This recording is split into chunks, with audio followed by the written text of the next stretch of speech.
باغ په اجاره باندې ورکول کېږي په اجاره باندې ورکول دا جایز دي کنه.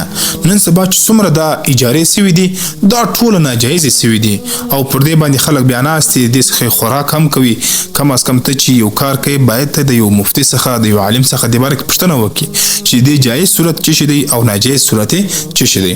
باغ په اجاره باندې ورکول د دې یو جایز صورت د تاسو ته ښیم چې کله بیا تاسو د باغ سودا د باغ اجاره کوئ نو په دې صورت باندې تاسو اجاره کوئ چې کله ته د چا څخه باغ په اجاره باندې اخلي اول وار به ته د درختو معامله چې د هغه به ورسره خلاصوي.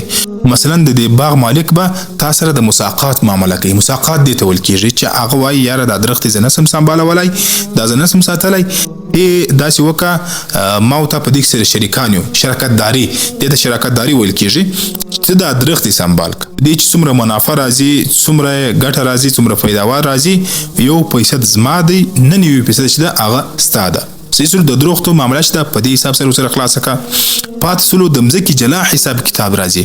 مځکه به ته جلا په اجاره باندې نیسي او د دې مځکې مالک به تاسو د مځکه د کال لپاره یا د 2 کال 4 څومره ته غواړئ د هغه دپاره په اجاره درکوي. سلسلو مثلا چې د دې باغ څومره قیمت جوړیږي دا راواخله د دې مځکې پر کرایه باندې ولګوه.